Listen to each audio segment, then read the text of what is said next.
Oke, bismillahirrahmanirrahim. Assalamualaikum warahmatullahi wabarakatuh. Sebelumnya perkenalkan, saya Intan Nopia Listi dengan NIM 120730020. Saya di sini yaitu menjadi asisten laboratorium modul 5, yaitu mengenai kalorimeter. Mungkin teman-teman di sini bisa dilihat di modulnya sendiri, itu ada modul mengenai kalorimeter. Nah, berhubung tadi pada saat praktikum sudah mengambil data-data, jadi kita nanti akan bahas mengenai perhitungannya, ya. Jadi di sini bisa dilihat dasar teorinya mengenai kalorimeter itu sendiri, kalori jenis, dan lain sebagainya. Nah, kita fokuskan pada perhitungannya terlebih dahulu. Oke, kita lihat ke bawah. Nah, nanti perhitungannya itu akan berkaitan dengan tugas akhir, di mana tugas akhir ini akan dijawab ataupun dicantumkan di bagian pembahasan pada laporan praktikumnya. Nah, ini tentunya yaitu praktikum fisika dasar. Nah, oke, untuk yang pertama ini yaitu tentukan kalori jenis dari kalorimeter beserta ketidakpastiannya. Kemudian yang kedua, tentukan kalori jenis dari logam beserta ketidakpastiannya. Yang ketiga, bandingkan hasil yang diperoleh dengan literatur.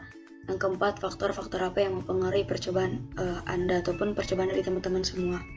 Nah, berhubung untuk poin yang 1 dan poin 2 ini menggunakan beberapa perhitungan, yaitu akan mencari perhitungan mengenai kalori jenis dan juga ketidakpastiannya. Oke, langsung aja kita ke perhitungannya. Jadi sesuai dengan tadi percobaan, ya, untuk percobaan ini itu kita akan menghitung dua buah benda ataupun ya bisa dikatakan benda, yaitu pengukuran kalorimeter dan juga pengukuran logam. Dimana pengukuran logam ini tadi ada dua gitu ya. Jadi ada pengukuran logam besi dan juga pengukuran logam kuningan. Jadi ada 3 benda yang nantinya dicoba sebanyak 3 percobaan dari tiap-tiap benda itu sendiri. Nah, untuk pengukuran kalorimeter, kita akan mengukur, jadi untuk kalorimeter ini itu lebih berpatok pada ataupun berpacu pada massa dan juga suhunya. Jadi kita hanya mengukur massa dan suhu dari benda tersebut. Nah, untuk yang pertama misal massa kalori, kemudian ini massa kalori plus air, massa dingin, dan sebagainya itu sudah didapat pada saat percobaan. Begitupun dengan suhunya. Nah, kemudian untuk pengukuran logam itu sama. Itu ya, ini kurang lebihnya tabelnya.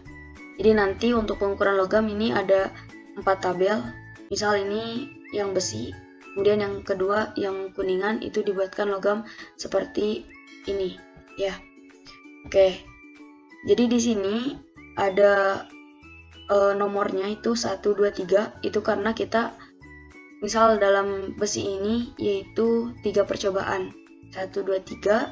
Kemudian X strip di atas itu yaitu rata-rata. Kemudian delta X. Nah, untuk delta X ini yaitu standar deviasinya. Jadi nanti kita akan menghitung standar deviasi dari tiap-tiap massa ataupun suhunya itu sendiri. Nah, untuk yang pertama ini kita akan menghitung terlebih dahulu misal yang kalorimeter terlebih dahulu. Yang pertama ini kita menghitung kalori jenis kalorimeter, yaitu dilambangkan dengan CKal. Karena di sini di perhitungan kalorimeter itu ada 3 percobaan, jadi nanti si CKalnya itu ada 3.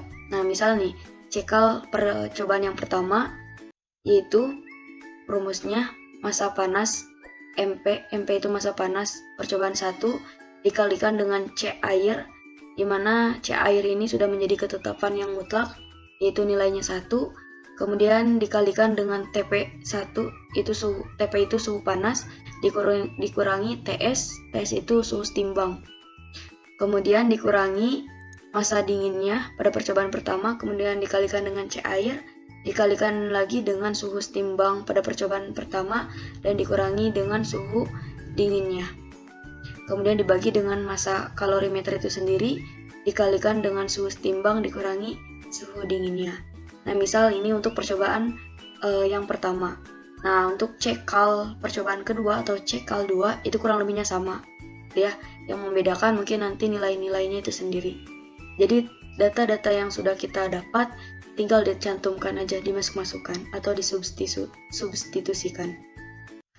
Nah, untuk menghitung massa dingin, itu kan tadi untuk menghitung massa dingin itu mkal plus air. Nah, yang ini mkal plus air itu massa kalori plus air dikurangi dengan massa kalorimeter itu sendiri. Di massa kalorimeter plus air dikurangi dengan massa kalori itu akan menghasilkan massa dingin. Ya. Ataupun secara langsung bisa, tapi untuk perhitungan secara manual akan seperti itu. Oke, selanjutnya kita akan menghitung ketidakpastian kalorimeter itu sendiri, yaitu dilambangkan dengan delta Chekhov. Nah, sebelum ke delta Chekhov, kita menghitung terlebih dahulu standar deviasinya. Karena nanti ketika kita menghitung standar deviasi, maka kita tinggal dicantumkan aja variabel-variabel yang ada pada perhitungan ketidakpastian. Nah, misal kita menghitung standar deviasi massa kalori. Standar deviasi itu yang mana? Nah, nanti akan dicantumkan di tabel. Nah, delta X. Nah, delta X ini yaitu standar deviasi. Jadi nanti kita menghitung standar deviasi massa kalori, menghitung standar deviasi massa kalori plus air, menghitung standar deviasi massa dingin. Nah, terus sampai ada 1, 2, 3, 4, 5, 6, 7, 8, 9. Ya. Nah, misal kita akan menghitung nih standar deviasi mkal yang massa kalori yang ini. Yang pertama. Nah, itu rumusnya yaitu akar mkal pada percobaan pertama, yaitu massa kalori percobaan pertama dikurangi X ataupun nilai rata-rata massa kalorimeter dikuadratkan dibagi 4, kemudian ditambahkan massa kalorimeter percobaan kedua dikurangi nilai rata-rata massa kalorimeter dikuadratkan kemudian dibagi 4. Nah, kemudian diproseslah, diakarkan, kemudian diproses perhitungannya. Nanti akan diperoleh nilai akhirnya. Nah, ini misal salah satu ketika kita ingin menghitung standar deviasi massa kalori. Misal kita akan menghitung standar deviasi massa kalori plus air. Itu kurang lebihnya sama, gitu ya. Jadi yang dibutuhkan itu percobaan 1 dan percobaan 2. Misal untuk mkal plus air, berarti delta mkal plus air dikurangi mkal plus air dikurangi x mkal, gitu ya. Ini kurang lebihnya sama. Nah, gitu ya. Begitupun seterusnya. Untuk massa panas itu sama. Tinggal massa, misal nih ya, yang MP. Nah, misal kita akan menghitung massa panas, standar deviasi massa panas, berarti delta MP sama dengan akar massa panas percobaan pertama dikurangi nilai rata-rata massa panasnya dikuadratkan dibagi 4, ditambah massa panas percobaan kedua dikurangi nilai rata-ratanya, nilai rata-rata M panasnya, massa panas dikuadratkan dibagi 4. Ya, jadi tinggal diubah variabel yang ini. Untuk percobaannya itu sama, yaitu kita menggunakan percobaan 1 dan percobaan 2. Nah, kemudian sebelum itu untuk X rata-rata itu perhitungannya sama ya, tinggal ditambahkan kemudian dibagi 3 karena jumlahnya kan ada 3. Misal untuk percobaan pertama di massa kalori itu nilainya 1, kemudian percobaan 2 nilainya 2, percobaan 3 nilainya 3 gram. Nah, itu tinggal ditambahkan 1 ditambah 2, kemudian ditambah 3 dibagi 3. Kita akan memperoleh nilai rata-ratanya. Ya. Oke, selanjutnya kita masuk ke nilai ketidakpastian delta Chekhov-nya. Itu persamaannya yaitu negatif C air, yaitu nilai ketetapan C airnya itu 1, kemudian dikalikan dengan nilai rata-rata suhu setimbang dikurangi nilai rata-rata suhu dingin dibagi dengan nilai rata-rata mkal kemudian dikalikan dengan nilai rata-rata suhu dingin dikurangi nilai rata-rata suhu dingin, kemudian dikalikan dengan standar deviasi dari massa dinginnya. Jadi kita harus mengetahui terlebih dahulu ya standar deviasi massa dinginnya dan juga mengetahui nilai rata-rata dari tabel tersebut gitu ya. Jadi setelah kita memperoleh nilai-nilainya, jadi kita tinggal disubstitusikan. Nah, jadi di sini itu kurang lebihnya sama, tinggal dicantum-cantumkan gitu ya. Nah, ini delta MP atau standar deviasi massa panasnya, ini standar deviasi massa kalori, standar deviasi suhu panas, standar deviasi suhu dingin, standar deviasi suhu timbang. Ini kita tinggal dicantum-cantumkan aja. Untuk keterangannya itu TD itu suhu dingin, TP suhu panas, TS suhu timbang, kemudian MP massa panas, MD massa dingin, MS massa timbang. Ya. Oke, selanjutnya perhitungan selanjutnya yaitu logam. Oke, sebelumnya gitu ya. Jadi untuk yang cekal ini jadi nantinya ada 3 percobaan, jadi cekal 1, kemudian cekal 2, cekal 3. Kemudian untuk ketidakpastian delta cekal itu hanya satu saja di kalorimeter dan juga nanti di logam. Nah, untuk logam ataupun benda ini kan ada 2 ya, ada besi dan juga kuningan.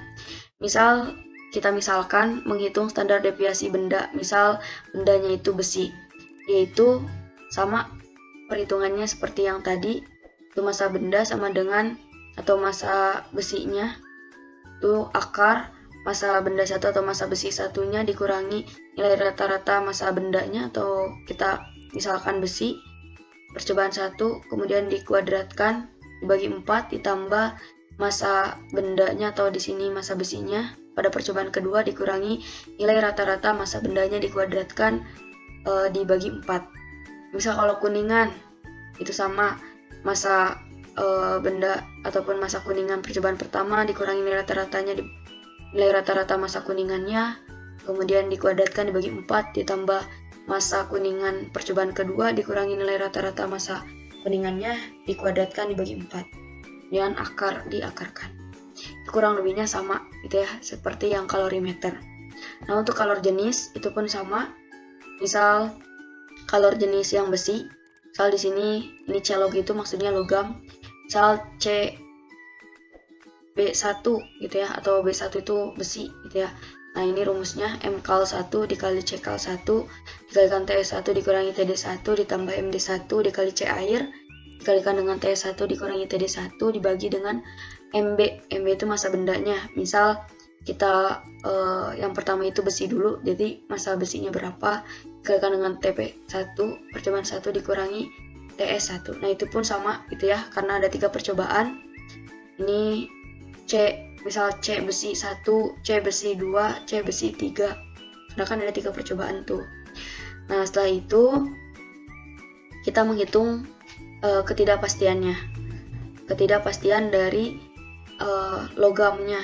Ya, misal besi, berarti ketidakpastian besinya. Itu rumusnya kurang lebihnya sama, jadi tinggal dicantum-cantumkan. Ya, jadi untuk langkah-langkahnya kita menghitung dulu standar deviasi dan juga nilai rata-ratanya, kemudian menghitung kalor jenis, baru yang terakhir kita bisa menentukan ataupun menghitung ketidakpastiannya.